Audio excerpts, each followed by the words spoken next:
नमस्कार, मैं हूं आपके साथ श्रेया दीक्षित और आप देख रहे हैं अपना चैनल हिंदी खबर। साल का दूसरा और अंतिम चंद्र ग्रहण आज रात को लग रहा है। चंद्र ग्रहण के आरंभ होने से 9 घंटे पहले सूतक काल लग जाएगा। नई दिल्ली, मुंबई, अहमदाबाद, जयपुर, कोलकाता, चेन्नई, बेंगलुरु, हैदराबाद, लखनऊ कुछ लोकप्रिय शहर हैं जहां पूर्ण चंद्र ग्रहण दिखाई देगा। तो भारत में जहां भी ग्रहण दिखाई देगा वहां पर चंद्र ग्रहण से जुड़े सभी पारंपरिक अनुष्ठान लागू होंगे। दरअसल चंद्र ग्रहण के समय कई तरह की सावधानियां बरतने की सलाह दी जाती है, जैसे इस दौरान भोजन नहीं किया जाता, पूजा पाठ और अन्य शुभ कार्यों पर रोक लगी रहती है।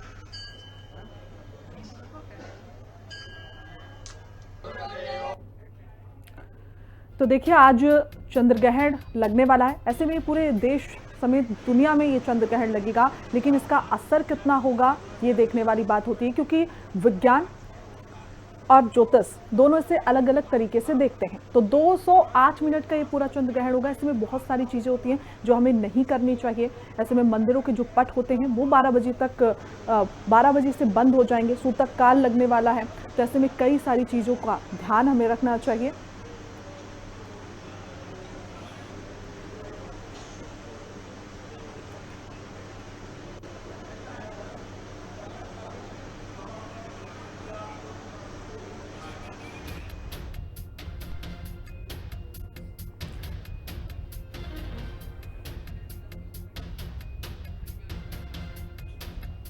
तो देखिए, चंद्र ग्रहण क्यों खास है ये हम आपको समझा देते हैं। भ्रमित करने वाला ये नहीं है। देश में सैलाब की आफत के बाद चंद्र ग्रहण जो जल का कारक माना जाता है, ऐसे में साल में पहली बार भारत में पूर्ण रूप से चंद्र ग्रहण दिखाई देगा। और भ्रमित करने वाले राहु के नक्षत्र से ग्रहण की शुरुआत होने वाली है। तो ऐसे में देश में सैलाब की तरह आफत के बाद चंद्र ग्रहण को जल का कारक कहा जा रहा है। साल में पहली बार भारत पर ये पूर्ण चंद्र ग्रहण लगने वाला है, और इसके बाद सबसे ज्यादा इसलिए इसके मायने निकलकर सामने आ रहे हैं क्योंकि 15 दिन बाद सूर्य ग्रहण भी निकलेगा।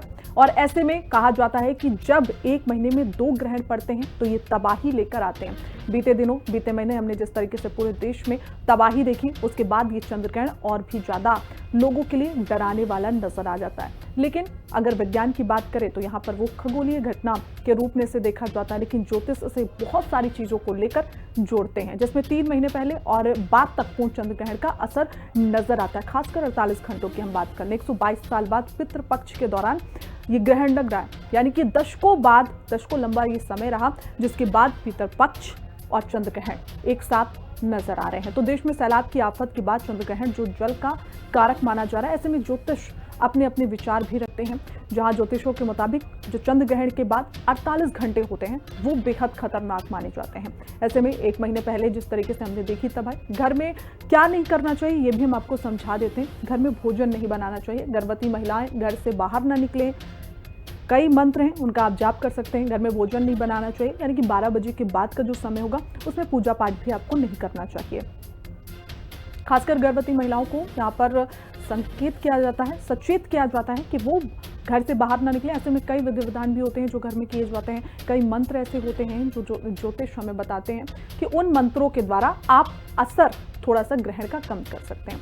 ऐसे में हमें बाहर निकलने से परहेज करने चाहिए। और क्योंकि इस बार इसका प्रभाव इसलिए ज़्यादा पड़ने वाला है क्योंकि दशकों बाद ऐसा संयोग बना है कि एक पितरपक्ष और चंद्र ग्रहण की जो शुरुआत है वो एक ही दिन होने वाली है। साथ ही दशकों बाद ऐसा देखा जा रहा है कि एक ही महीने में 2 ग्रहण लग रहे हैं, वो भी बड़े ग्रहण, सूर्य ग्रहण और चंद्र ग्रहण।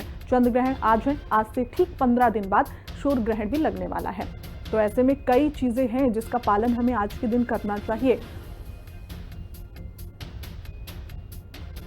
तो हमने जिस तरीके से देखा कि बीते महीने किस तरीके से तबाही पूरे देश में नजर आई, और ग्रहण इस बात का संकेत भी देते हैं कि जब ग्रहण पड़ने वाला होता है उसके पहले से जो इसके इम्पैक्ट होते हैं वो नजर आने लगते हैं। और इसके बाद जिस तरीके से 3 महीने का ये समय होता है, लंबा अंतराल की तबाही की जो मंजर होते हैं वो भी देखने को मिल जाते हैं। लेकिन 48 घंटे का जो समय होता है वो बेहद नाजुक समय ज्योतिषों के अनुसार माना गया। हालांकि विज्ञान इस पर विश्वास नहीं करता है, बहुत सारे लोग इसे अंधविश्वास के साथ भी तौलते हैं, लेकिन विज्ञान इस पर। तो हमारे साथ देखिए कुछ मेहमान हमारे साथ जुड़े हुए हैं। इश्का तनीजा सनातनी है, वो जुड़ी हुई हैं। डॉक्टर आदित्य पांडे हमारे साथ जुड़े हुए हैं, एस्ट्रोलॉजर हैं। आकाश पाठक हैं हमारे साथ जुड़े हुए हैं, एस्ट्रोलॉजर हैं। आप तीनों का हमारे साथ जुड़ने के लिए बहुत बहुत शुक्रिया, बहुत बहुत चर्चा में शामिल होने के लिए अभिनंदन। तो सबसे पहले शुरुआत मैं अशोक आकाश पाठक जी से कर लेती हूँ। आकाश जी, किस तरीके से आज का दिन हम देखें और लोगों में कितना असर उसका नजर आएगा जब चंद्र ग्रहण लगेगा, लोगों के जीवन में कितना प्रभाव पड़ेगा?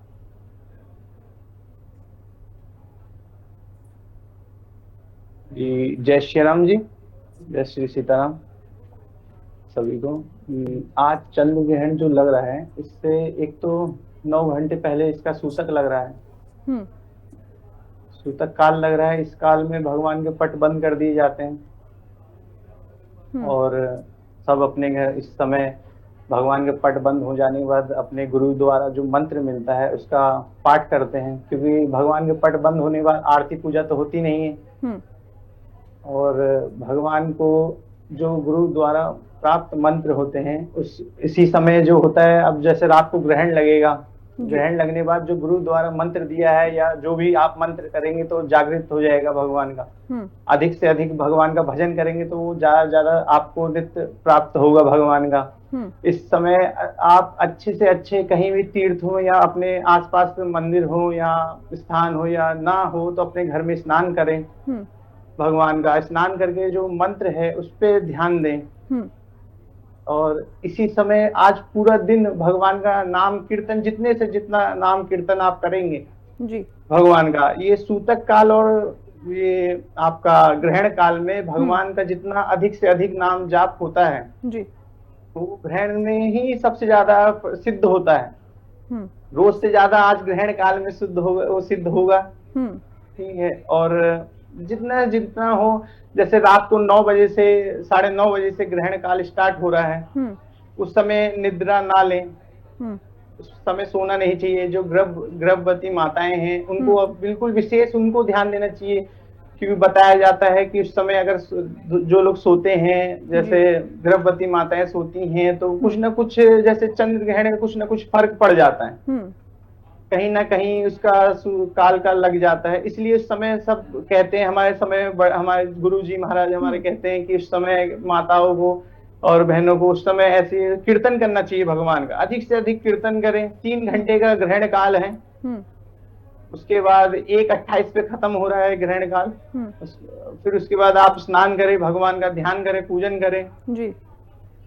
यही है। और बाकी सब ठीक है। आकाश जी, आदित्य जी का रुख कर लेते हैं। आदित्य जी, जिस तरीके से हमने बीते महीनों देखा कि कितनी तबाही भरे दिन नजर आए, क्या हम इसे कह सकते हैं कि ये चंद्र ग्रहण का मात्र एक ट्रेलर था, अभी पिक्चर पूरी बाकी है? जिस तरीके से जो ज्योतिषों को हम सुनते हैं वो इस चंद्र ग्रहण का जितना असर बता रहे हैं। सनातन धर्म में, ज्योतिष में हमेशा ग्रहण को बहुत महत्व दिया गया है, और महत्व इसलिए दिया गया है क्योंकि ये जो ग्रहण होते हैं ये कोई साधारण घटना नहीं होती। इस समय अगर आप डॉक्टर से भी बात करेंगे तो कभी अलाउ नहीं करेंगे प्रेग्नेंट लेडीज को बाहर निकलने के लिए। आप अगर एस्ट्रोनॉमर्स की बात करेंगे वो भी कहेंगे कि ऐसी किरणें निकलती हैं जो खतरनाक है। वैसे ही जब हम वैदिक ज्योतिष में बात करते हैं तो हमारे यहाँ एक कहावत है लोकप्रिय, 1 माह 2 गहना। तो कहते हैं जब 1 माह में अगर 2 ग्रहण पड़ने वाले हैं या पड़ते हैं तो फिर चूंकि सूर्य ग्रहण गवर्न करता है सत्ता को यानी कि सरकार को, और चंद्र ग्रहण गवर्न करता है जनता को यानी जनमानस को। और यहाँ पर जो जलीय राशि में इस बार चंद्र ग्रहण पड़ रहा है वो भी पूर्ण चंद्र ग्रहण, वो क्लियर इंडिकेशन देता है कि सुनामी जैसी घटनाएं आने वाली हैं, जो प्राकृतिक आपदाएं हैं जिसमें कि जल का प्रकोप और वायु का प्रकोप और बढ़ने वाला है। साथ ही अगर हम बात करें 2025 ओवरऑल जो साल है, इसमें अगले 6 महीने तक प्राकृतिक आपदाओं का जो तांडव है वो और ज्यादा बढ़ता हुआ दिख रहा है। इसके लिए हमको सावधान रहना पड़ेगा। और आने वाला जो सूर्य ग्रहण है वो भी शुभ कारक नहीं है, क्योंकि ये चंद्र ग्रहण पूरी तरह से अगर आप देखेंगे तो भारत में दिख रहा है। भारतीय भू जो आपका टेरिटरी है, खाली भारत नहीं, भारत पाकिस्तान, इसको भी इंडियन सब कॉन्टिनेंट कहा जाता है, भारत भूभाग कहते हैं, उस पूरे इलाके में दिख रहा है। और चूंकि पूर्ण ग्रहण है और बहुत लंबे ड्यूरेशन का है, और साथ ही जैसा आपने बताया कि लगभग 100 साल बाद ऐसा योग बन रहा है, तो इसलिए इससे बहुत ज्यादा सावधान रहने की जरूरत है। और इसको लेकर के बहुत जो उपाय हैं, नियम कायदे हैं, उनको फॉलो करिए, इसको कैजुअली मत लीजिए। ठीक है। इशिका जी का भी रुख कर लेते हैं, हमारे साथ जुड़ी हुई हैं। इशिका जी, जिस तरीके से पितर पक्ष और चंद्र ग्रहण की शुरुआत एक ही दिन हो रही है, कितना असर इसका लोगों में देखने को मिलेगा, क्योंकि दशकों बाद ऐसा हो रहा है? देखिए, जो मैं हर जगह पे देख रही हूँ, डिस्कशन बहुत चलती जा रही है कि साइंटिफिक और जो हमारी जो सोच है, जो धार्मिक सोच है, वो कहीं ना कहीं लोगों को, जैसे आपने भी अपने इंट्रोडक्शन में कहा, कि वो बहुत कॉन्ट्रोडिक्टरी है, बल्कि ऐसा नहीं है। जो हमारा सनातन धर्म है ना, वो सबसे ज्यादा साइंटिफिक धर्म है। और हमारे यहाँ पे तो ग्रंथ है, पूरे पूरे दर्शन लिखे हुए हैं। जैसे हम सांख्य दर्शन की बात करें, जो कपिल मुनि महाराज जी ने लिखे हुए हैं, वो पूरे कॉस्मोस और इसके बारे में लिखे हुए हैं। तभी तो आजकल वो न्यूक्लियर वेपन हमारे ग्रंथों से इंस्पायर होकर, उनकी समझ रखकर बना पा रहे हैं। तो जब मैं हमारे यहाँ पे ना सूर्य ग्रहण और चंद्र ग्रहण वैसे यूजुअली हमेशा 14 से 15 दिन के ही एक लूनर, हाफ लूनर साइकिल के बीच में ही आता है। तो इस बार ही पहली बारी हुआ है कि वो बिल्कुल पितृ पक्ष के 100 साल के बाद के बिल्कुल स्टार्टिंग और एंड में आ रहा है। तो ऑब्वियसली उसकी जो चीजें बहुत एम्पलीफाई हो जाती हैं। लेकिन सबसे इम्पोर्टेंट क्या है, वो ये है कि आपको दिखता है बहुत हैवी मासेस, जो एक मास होता है एक बॉडी का, एक प्लैनेट का, वो बहुत ज्यादा होता है सन का, मून का थोड़ा कम, और हम बीच में आ जाते हैं। तो हम जब देखते हैं कि तीनों चीजें जब एक अलाइनमेंट में, एक सीध में आती हैं, तो दो अलग अलग चीजें आपको खींचती हैं। और क्योंकि आप भी मास और एनर्जी से बने हुए हैं, तो आपके दिमाग में क्या चलता है, क्योस। तभी हमारे यहाँ पे बोला जाता है कि आप ये मत करिए, वो मत करिए, ऐसे मत करिए। क्यों?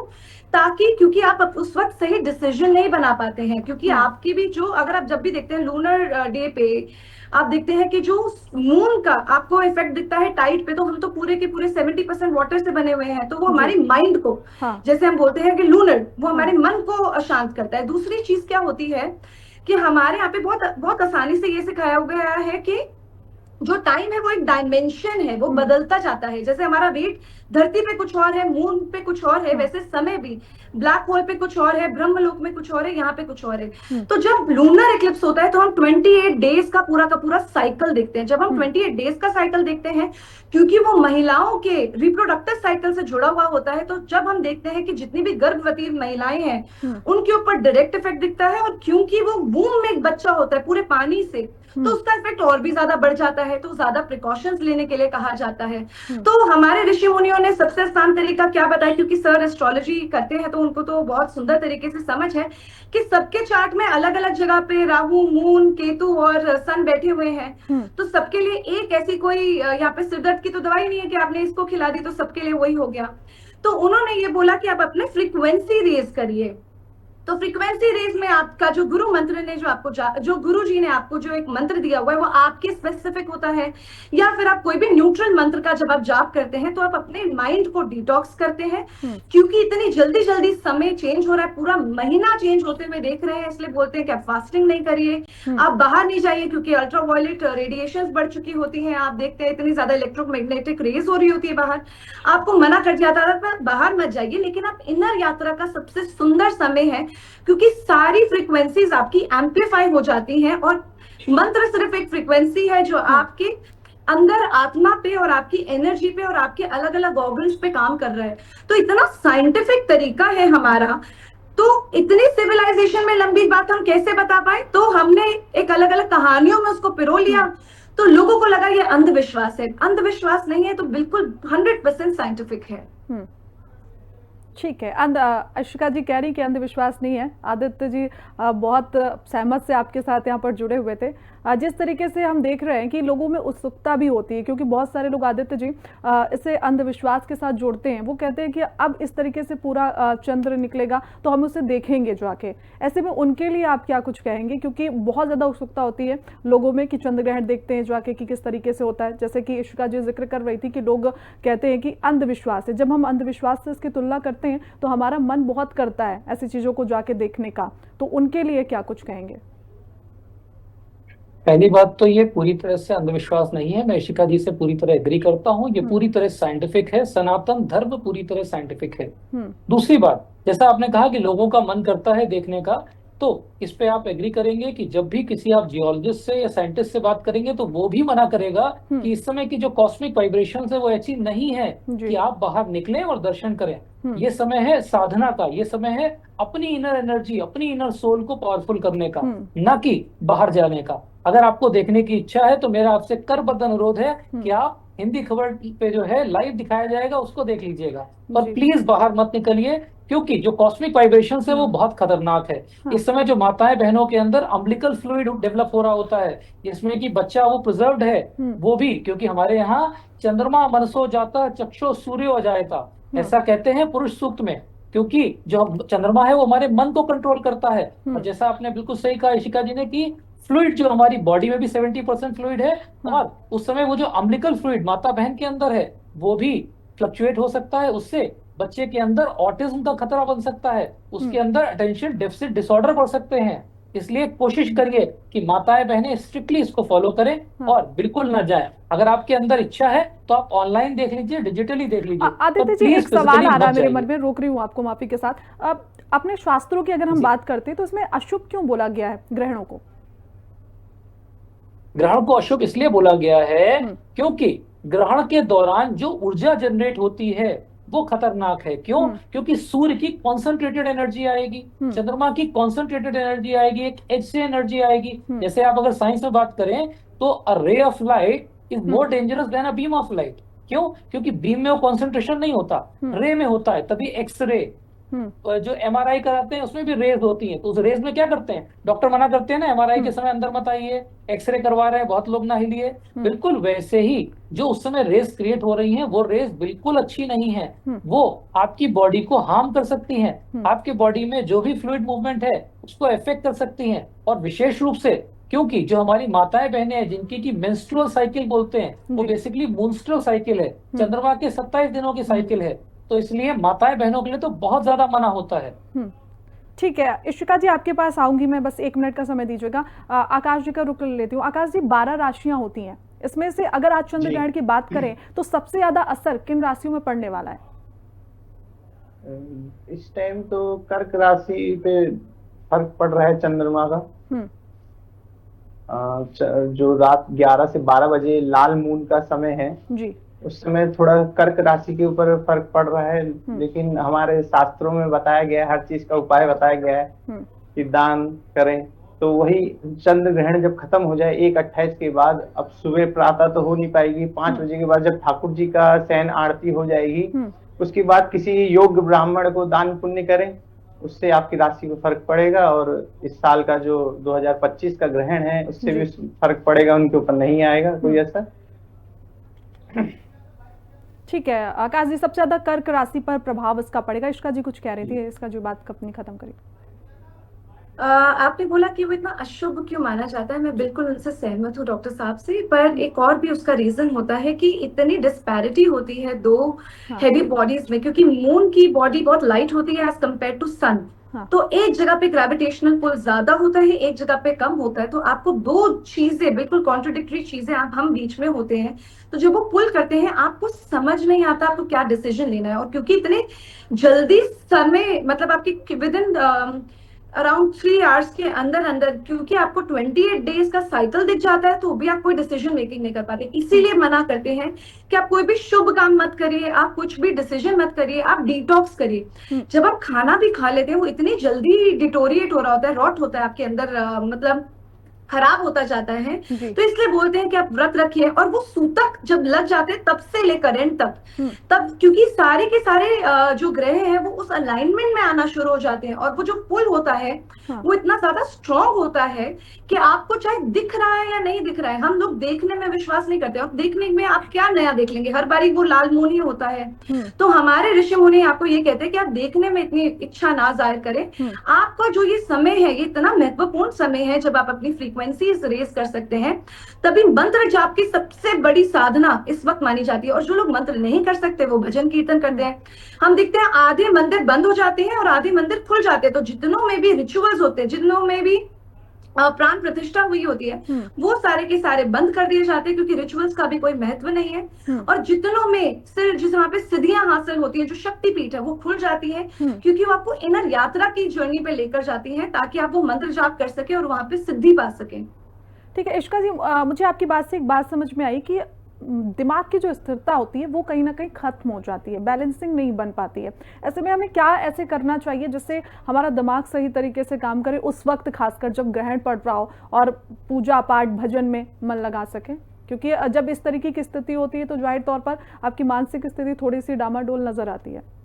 जी, तो सबसे 3 तरीके हमारे गुरुजनों ने बताए हुए हैं। तो सबसे जो सुंदर तरीका है वो है मंत्र जाप का, क्योंकि उसके अंदर आप बाहर से इफेक्ट नहीं हो रहे हैं, बल्कि उस समय का सबसे ज्यादा अच्छा उपयोग कर पा रहे हैं। तो आप अपनी फ्रीक्वेंसीज रेज करते हैं वो मंत्र यूज कर करके।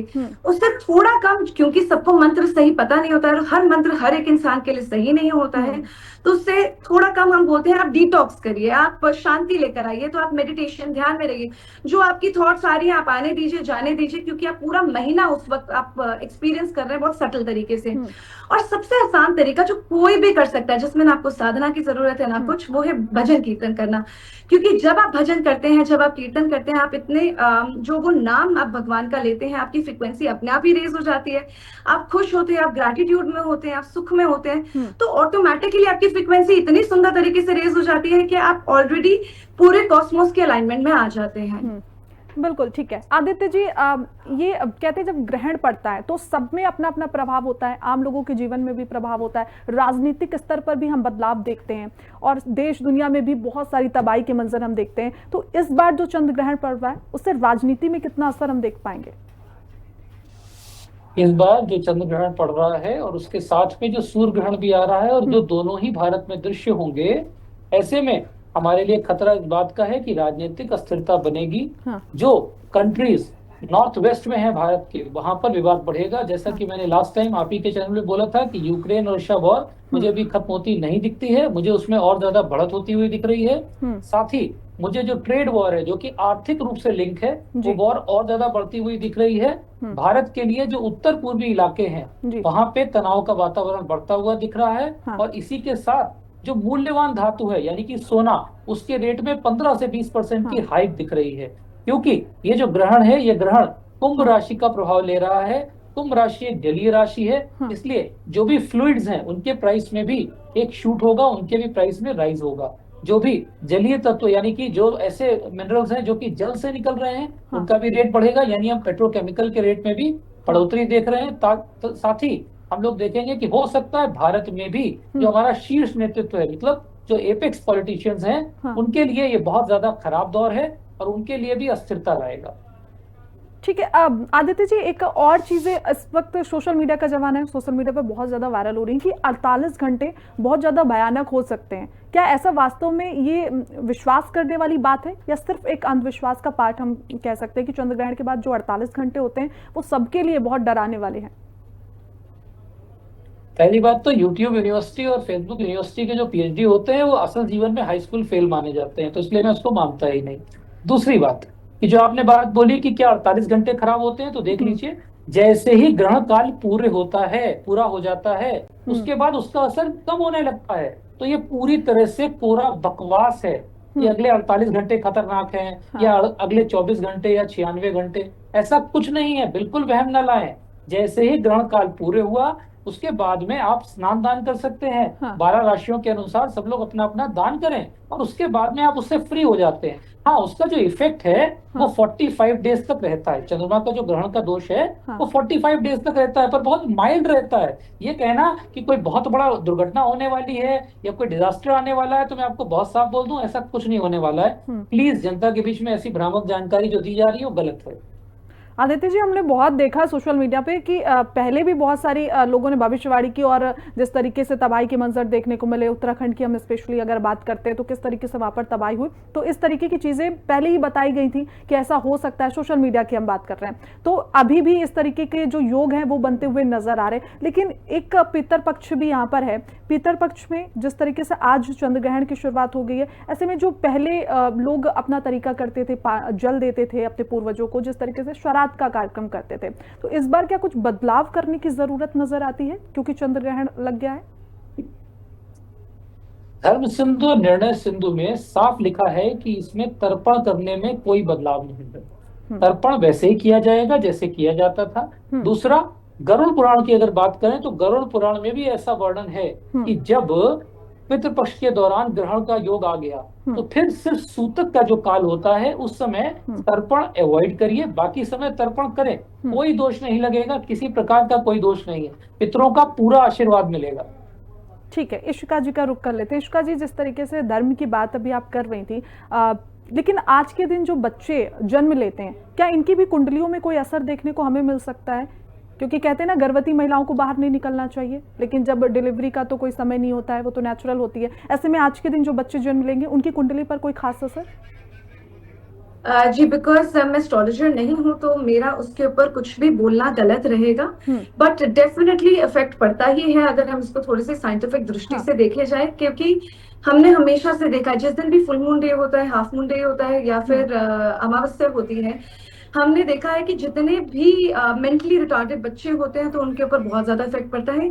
पर यूजुअली ग्रहण पे डिपेंड करता है कि कौन सा, मेरे को बोलना नहीं चाहिए, बट कुछ कुछ राजयोग भी बनाते हैं और कुछ कुछ गलत भी होते हैं, क्योंकि एक तरह से देखा भी जाता है कि जब केतु और सूर्य जब मिलते हैं तो वो एक अलग तरह का राजयोग भी बनाते हैं, और कृष्ण पक्ष में स्पेशली। आप, मेरे को लगता है कि डॉक्टर साहब उसको बेटर आंसर कुछ डॉक्टर साहब कह रहे हैं। डॉक्टर साहब, बस समय की बहुत कमी है, आप जो कह रहे हैं प्लीज अपनी बात जल्दी से खत्म करें। मैं बस ये कह रहा हूँ कि जिन बच्चों का ग्रहण के समय जन्म होता है उनकी कुंडली में ग्रहण दोष हो जाता है, और इस बार चूंकि चंद्र ग्रहण दोष है तो ऐसे बच्चों में खतरा होता है उनकी मेंटल ग्रोथ में, ऑटिज्म का खतरा होता है, साथ ही उनकी बहुत स्किन सेंसिटिव होगी, और वो बच्चे अपने जन्म के जो शुरू के 11 साल होंगे उसमें उनका ज्यादा ध्यान देना पड़ेगा।